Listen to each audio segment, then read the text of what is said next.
Before we dive into this story that will shatter everything you think you know about fatherhood and family secrets, I want to know where you're watching from. Drop a comment and let me know what country you're in. And if you're new here, make sure to hit that subscribe button and ring the notification bell, because stories like this one will leave you questioning every relationship you thought you understood. Also, if this story affects you as deeply as it affected me when I lived through it, give it a thumbs up. Trust me, you're going to need all the support you can get for this one. The accident happened at 3:42 p.m. on a Friday afternoon in October. I know the exact time because I was sitting in a client meeting when my phone rang. The display showed St. Joseph's Hospital. My stomach dropped immediately. You don't get calls from hospitals unless something terrible has happened. Mr. Patterson, this is Dr. Martinez from St. Joseph's Emergency Department. Your daughter Jessica has been in a car accident. You need to come immediately. The words hit like physical blows. How bad is it? Sir, please, just come as quickly as you can. I left the meeting without explanation. Broke every speed limit getting to the hospital. Jessica was 19 years old, a sophomore at the local college. My pride and joy. The daughter I'd raised alone since her mother died when she was 8. When I arrived at the emergency room, Dr. Martinez met me in the hallway, a young woman with kind eyes and the careful expression doctors wear when delivering bad news. Mr. Patterson, Jessica suffered severe head trauma in the collision. She's unconscious. We've induced a medical coma to reduce brain swelling. Is she going to be okay? It's too early to tell. The next 72 hours are critical. She led me to the ICU where my daughter lay surrounded by machines, tubes, wires, monitors, beeping steadily. Jessica looked so small in that hospital bed, so fragile. Her face was bruised, her left arm in a cast, but she was breathing. That's all that mattered. I sat beside her bed and took her uninjured hand. Hey sweetheart, it's Dad. You're going to be okay. I'm right here. For the first hour, I just sat there watching the monitors, listening to her breathe. The doctors said she might be able to hear me even in the coma, so I talked to her about work, about her classes, about the vacation we'd planned for Christmas. Normal things, safe things, but then something changed. Jessica's fingers twitched in my hand. Her eyelids fluttered. Jessica, can you hear me? Her lips moved slightly. I leaned closer, straining to hear. Dad, she whispered, her voice barely audible. I'm here, sweetheart. Dad. He's not my real father. The words were soft, slurred, but unmistakable. My blood went cold. What did you say? But Jessica's eyes closed again. The brief moment of consciousness passed, and she slipped back into the coma. I sat there staring at her, my mind racing. He's not my real father. What did that mean? Was she confused from the head injury? Delirious? Or was she telling me something I'd never known? 20 minutes later, my phone rang. Unknown number. I almost didn't answer, but something made me step out into the hallway and take the call. Mr. Patterson, this is Detective Sarah Chen with the Portland Police. I understand your daughter was in an accident today. Yes, she's in a coma. Why is the police calling? Sir, the accident wasn't random. Someone tampered with your daughter's brakes. The hallway seemed to tilt around me. What? We need to talk. Are you at the hospital? Yes, I'm on my way. 30 minutes later, Detective Chen arrived. A woman in her 40s with sharp eyes and a no-nonsense manner. She found me in the ICU waiting room. Mr. Patterson, I'm sorry about your daughter, but I need to ask you some questions about what happened today. You said someone tampered with her brakes. Our accident reconstruction team found evidence that the brake lines were deliberately severed. This wasn't an accident. Someone tried to kill your daughter. I felt sick. Who would want to hurt Jessica? That's what we need to figure out. Has Jessica mentioned feeling threatened? Any problems with boyfriends, classmates, anyone who might want to harm her? I shook my head. Jessica doesn't have enemies. She's a good kid, studies hard, works part-time at a bookstore, volunteers at the animal shelter. What about you? Anyone who might want to get to you through her? I'm a tax accountant. I help people save money on their taxes. I don't make enemies. Detective Chen pulled out a notepad. Tell me about Jessica's mother. Linda died 11 years ago. Cancer. Any family disputes over custody, inheritance, anything like that? No, Linda didn't have any other family. It's just been Jessica and me. What about Jessica's biological father? The question hit like a punch to the stomach. I am Jessica's biological father. Sective. Detective Chen studied my face carefully. Are you sure about that? Of course I'm sure. What kind of question is that? Mr. Patterson, someone tried to kill your daughter today. And in my experience, when someone targets a 19-year-old college student, it's usually connected to family secrets. Family secrets. Jessica's words echoed in my mind. He's not my real father. I need to ask you directly. Detective Chen continued. Is there any possibility that Jessica isn't your biological daughter? I started to say no, automatically, then stopped. Because suddenly, things I'd never questioned before started feeling questionable. Jessica didn't look much like me. Everyone always said she had her mother's features, her mother's build. But what if it was more than that? What if she had another man's features? Mr. Patterson. I don't know. I never had reason to doubt it. We're going to need to run some tests. DNA analysis might help us understand why someone wanted to hurt Jessica. I nodded, but my mind was spinning. If Jessica wasn't my biological daughter, who was her father? And why would that be worth killing her over? The DNA results came back 3 days later. I was sitting beside Jessica's bed when Detective Chen arrived with the paperwork. Mr. Patterson, we need to talk privately. We went to the family conference room. Detective Chen closed the door and sat down across from me. The DNA test confirms that you are not Jessica's biological father. Even though I'd been preparing for this possibility, hearing it out loud felt like a physical blow. How is that possible? Linda never said anything. We were married when Jessica was conceived. Mr. Patterson, I need to ask about your marriage. Was it possible that Linda had an affair? I tried to think back to 2004, the year Jessica was born. Linda and I had been married for 3 years. We were happy, or so I thought. But there had been a rough patch in our relationship around that time. Linda went through a difficult period. She was depressed, anxious about starting a family. She was seeing a therapist. Do you remember the therapist's name? Dr. something. Harrison, Henderson. It was 20 years ago. Detective Chen made a note. We'll need to track that down. Anyone else Linda was close to during that time? I thought about Linda's friends, her co-workers, the people in our social circle. Most of them I'd lost touch with after her death. There was her boss at the marketing firm where she worked. They spent a lot of time together on projects. Name, Richard Blackwood. But that's impossible. Richard was married, had kids of his own. Married men have affairs, Mr. Patterson. Not Richard. He was Linda's friend. He helped me plan her memorial service. But even as I said it, I remembered things that hadn't seemed significant at the time. The way Richard had looked at Linda. The late nights they'd worked together. The business trips. Mr. Patterson, we need to consider the possibility that Jessica's biological father is behind the attempt on her life. Why would he want to hurt his own daughter? Maybe he doesn't know she's his daughter. Or maybe he does know, and that's the problem.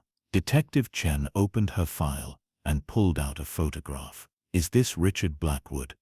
I looked at the photo, and my blood went cold. It was Richard, but taken recently. He was older, grayer, but unmistakably the same man. Where did you get this? Richard Blackwood is currently serving a 15-year sentence for embezzlement and fraud. He's been in federal prison for the past 7 years. So he couldn't have tampered with Jessica's car. No, but he could have told someone else about Jessica. Someone who might have reason to want her dead. Who? His son, Marcus Blackwood. Detective Chen pulled out another photo. A young man in his mid-20s, with dark hair and sharp features. Marcus Blackwood was released from county jail 2 weeks ago. Assault charges. And get this, he's been asking questions about you and Jessica. I stared at the photo. Marcus looked angry, dangerous, the kind of person who might cut brake lines. Why would he want to hurt Jessica? Because if Richard Blackwood is Jessica's biological father, then Jessica is entitled to part of Richard's estate when he dies. Marcus stands to inherit everything, as Richard's only legitimate child, unless Jessica proves she's Richard's daughter. The pieces were starting to come together. A family secret that had stayed buried for 19 years. A half-brother who saw Jessica as a threat to his inheritance. But Jessica doesn't even know about Richard. She has no idea she might be entitled to anything. Marcus doesn't know that. All he knows is that his father might have another child out there. A child who could claim half of everything he thinks belongs to him. How much money are we talking about? Richard Blackwood was worth about $12 million before he went to prison. Even after restitution and legal fees, there's still a substantial estate. $12 million, enough to kill 4. But here's where the story takes a turn I never saw coming. Because that night, while I was sitting beside Jessica's bed, she woke up again. Dad, I grabbed her hand. Jessica, how do you feel? My head hurts. What happened? You were in a car accident, but you're going to be okay. She looked around the hospital room, confused. How long have I been here? 3 days. Jessica tried to sit up, winced, lay back down. Dad, I need to tell you something. About Mom. My heart started racing. What about Mom? Before she died, she made me promise not to tell you. But I can't keep the secret anymore. And here's where I need to pause this story for just a moment. If you're still watching, and you're as shocked as I was sitting in that hospital room, hit that like button. And if you haven't subscribed yet, what are you waiting for? This family revelation is about to get even more unbelievable. What secret, Jessica? Mom told me. She told me that you might not be my real father. Even though I already knew this from the DNA test, hearing it from Jessica felt different, more real, more devastating. She told you that. When she was dying, she said she'd made a mistake years ago, that she'd had an affair. She wanted to tell you, but she was scared. Scared of what? Scared you'd leave us. Scared you'd hate me for not being really yours. I squeezed Jessica's hand. Jessica, listen to me. You are my daughter. Biology doesn't change that. I raised you. I love you. You're mine in every way that matters. She started crying. But what if the other man finds out? What if he wants me? What do you mean? Mom said he was dangerous. She said if he ever found out about me, he might try to hurt us. Did she tell you his name? Jessica hesitated, then nodded. Richard Blackwood. So Jessica had known all along, had been carrying this secret for 11 years, since she was 8 years old. Jessica, why didn't you tell me this before the accident? I was scared. But lately, I've been feeling like someone was watching me, following me. I thought maybe he'd found out somehow. Who was watching you? I don't know. A guy in his 20s. I saw him at school, at the bookstore, where I work, outside our house. Always keeping his distance, but always there. Marcus Blackwood. It had to be. Jessica, we need to call the police. Are they going to arrest him? They're going to try to find him before he tries to hurt you again. But when Detective Chen arrived, she had news that changed everything. Mr. Patterson, we found Marcus Blackwood. Where? Dead. Shot twice in the chest in a warehouse downtown. He's been dead for at least 2 days. I felt the blood drain from my face. But if Marcus is dead, who tampered with Jessica's car? That's what we need to figure out. Detective Chen pulled out her notepad. Jessica, you said someone was following you. Can you describe him? Mid-20s, dark hair, kind of tall. He always wore a baseball cap pulled down low. That matches Marcus. But if he's been dead for 2 days, he couldn't have been following you yesterday. Unless, I said slowly, There's someone else involved. Detective Chen nodded. We're looking into Richard Blackwood's associates. Anyone who might have known about Jessica. That night, I stayed at the hospital while Jessica slept. Around midnight, my phone rang. Unknown number again. I stepped into the hallway to answer. Mr. Patterson. A woman's voice. Older, nervous. Yes, my name is Carol Blackwood. I'm Richard's ex-wife. Richard's ex-wife. Marcus's mother. How did you get this number? I need to talk to you about Jessica, about what happened to my son. Your son tried to kill my daughter. No, Mr. Patterson, you don't understand. Marcus didn't try to hurt Jessica. He was trying to protect her. What are you talking about? Richard has another son, an older son, from his first marriage. Derek, he's the one who's been threatening Jessica. Why? Because Derek knows about Jessica, knows she's Richard's daughter, and he knows that Richard changed his will before he went to prison. Changed it how?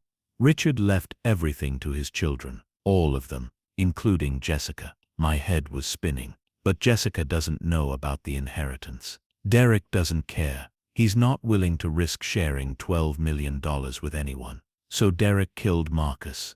Derek found out that Marcus was trying to warn Jessica instead of killing her. Derek couldn't let that happen. Where is Derek now? Carol's voice became urgent. That's why I'm calling. Derek knows Jessica survived the car accident. He's going to try again. When? Tonight. I dropped the phone and ran back to Jessica's room. She was sleeping peacefully, the monitors beeping steadily. But something felt wrong. The hallway was too quiet. The nurse's station was empty. I grabbed Jessica's shoulders. Jessica, wake up. We need to go. Dad, what's wrong? Someone's coming. We need to get out of here. I helped Jessica sit up, started disconnecting the monitors. Dad, I can't walk. I'm too dizzy. I'll carry you. I lifted Jessica in my arms and headed for the door. But as we reached the hallway, a man stepped out of the elevator. Mid-30s, dark hair, cold eyes. He looked like Richard Blackwood, but younger, harder. Going somewhere? Derek Blackwood asked. He had a gun in his hand. Derek, I said, we don't want any trouble. Neither did my brother Marcus. But you got him killed anyway. Derek, Jessica doesn't know about the inheritance. She's not a threat to you. She's Richard's daughter. That makes her a threat. Derek raised the gun. Nothing personal, kid. But before he could fire, Detective Chen appeared behind him. Dropped the weapon. Derek spun around. Gun still raised. You're too late, detective. The girl dies tonight. No, Derek, you're too late. Detective Chen smiled grimly. Richard Blackwood died in prison yesterday. Heart attack. The inheritance is gone. Derek's face went white. What? Federal seizure laws. When a prisoner dies while serving time for financial crimes, the government gets his remaining assets. There's no inheritance left to fight over. Derek lowered the gun slightly. You're lying. Check the news. Richard Blackwood, dead at 57. His estate reverted to the federal government this morning. Derek stared at her, processing what this meant. He'd killed his own brother and tried to kill Jessica for an inheritance that no longer existed. Derek Blackwood, you're under arrest for the murder of Marcus Blackwood and the attempted murder of Jessica Patterson. Derek raised the gun again, but Detective Chen was faster. 2 shots. Center mass. Derek collapsed to the floor. The hallway filled with hospital security, police officers, paramedics. Derek was alive but critically wounded. As they loaded him onto a gurney, he looked at Jessica. I'm sorry, he whispered. I'm sorry about Marcus. Jessica squeezed my hand. Is it over? It's over. But it wasn't quite over, because 3 days later, when Jessica was discharged from the hospital, Detective Chen came to see us at home. I have some news about Richard Blackwood's estate. I thought you said the government seized everything. They did, but there's something else. A safety deposit box that wasn't included in the federal seizure. Richard left specific instructions. Detective Chen handed me an envelope. This was addressed to Jessica Patterson, with instructions to deliver it. Only if something happened to Richard. Jessica opened the envelope with shaking hands. Inside was a letter and a key. "My dear Jessica," she read aloud, "if you're reading this, then you know the truth about who your father is. I'm sorry I couldn't be part of your life. I loved your mother deeply, but I was married, and she was married, and we both knew our relationship couldn't continue." Jessica looked up at me. "Should I keep reading?" I nodded. "It's your choice. I want you to know that leaving you and Linda was the hardest thing I ever did. But I also want you to know that I've been watching over you from a distance. I know about your academic achievements, your volunteer work, the kind young woman you've become. Your father Robert raised you well." Jessica smiled through her tears. "He calls you my father. I am your father," I said. "DNA doesn't change that." Jessica continued reading. "The key in this envelope opens a safety deposit box at First National Bank. Inside you'll find some things I wanted you to have. Not money. The government will take that. But pictures, letters, things that might help you understand where you came from. I've also left instructions for my body to be donated to medical research. I don't want Derek or anyone else fighting over a grave. But Jessica, if you ever want to visit, know that I'll be helping doctors learn how to heal other people. Maybe that's the best legacy a man like me can leave." I love you, daughter. I wish I could have told you that in person. Take care of yourself, and take care of Robert. He's the best father you could have asked for. Jessica folded the letter carefully. "Dad, do you want to come to the bank with me? Only if you want me to." I do.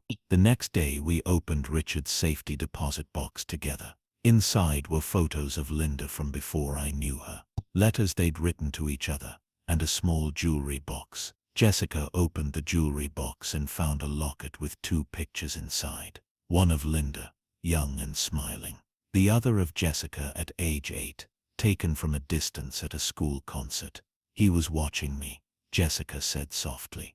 "He loved you," I said. "From a distance, but he loved you."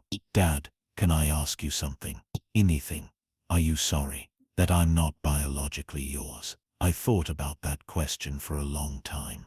About the past 3 weeks of hospital visits, police investigations, and family secrets. "Jessica, for 19 years, I thought you were my biological daughter. For the past week, I've known you're not. And do you know what's changed?" "What?" "Nothing. You're still the daughter who brings me coffee when I'm working late. Still the daughter who calls me when she needs advice about school. Still the daughter who volunteers at the animal shelter because she wants to make the world better. Biology doesn't make a family. Love makes a family, and I love you more than anything in this world."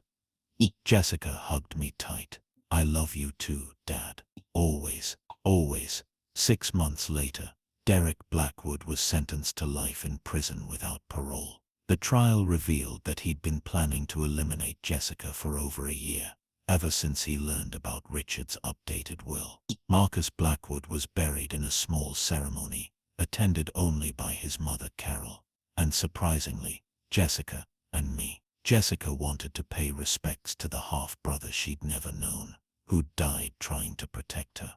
Carol and Jessica have maintained a relationship. Jessica calls her Aunt Carol, and Carol sends birthday cards and Christmas gifts. It's not the family either of them expected, but it's family nonetheless. Richard's safety deposit box also contained college fund documents he'd set up for Jessica years ago. Even though his estate was seized, the education fund was protected. Jessica was able to finish college debt-free and is now in graduate school studying social work. She wants to help families in crisis, families like ours. Sometimes, late at night, Jessica and I talk about what happened, about the secrets Linda kept, about Richard watching from a distance, about Marcus trying to protect a sister he'd never met. "Do you think Mom was wrong not to tell you about Richard?" Jessica asked me recently. "I think your mother was scared," I said. "I think she made the best decisions she could with the information she had at the time." "Do you forgive her?" "There's nothing to forgive. She gave me you. That's the greatest gift anyone could give, even though I'm not really yours." "Jessica, listen to me. You are really mine. You've been mine since the day you were born. You'll be mine until the day I die. And if there's anything after that, you'll still be mine. Promise, promise. Last month, Jessica graduated from her master's program. At the graduation ceremony, she asked me to stand when they called for family members. My father, Robert Patterson, she announced to the crowd. No qualifiers, no biological disclaimers, just father and daughter. After the ceremony, Jessica introduced me to her friends, her professors, her boyfriend. This is my dad, she said, each time. He's the best father in the world. And you know what? She's right. Not because I'm perfect, but because I stayed. Through the car accident, through the family secrets, through the attempts on her life, I stayed. That's what being a father means.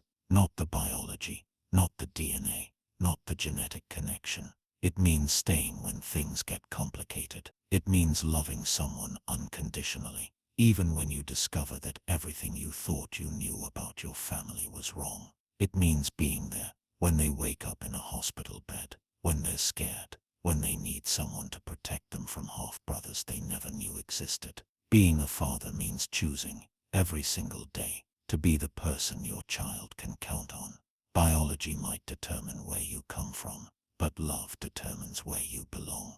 And Jessica belongs with me, just like I belong with her, forever and always, no matter what secrets the past might hold. Now, if this story has made you think about what really makes a family, make sure to hit that subscribe button if you haven't already. Drop a comment below and tell me about a time when you discovered that the family you chose was stronger than the family you were born into. And definitely watch my next video where I tell you about the time I found out my business partner had been secretly working for my biggest competitor for 3 years. Thanks for watching, and remember, the strongest families aren't built on blood. They're built on love, loyalty, and the choice to stay together no matter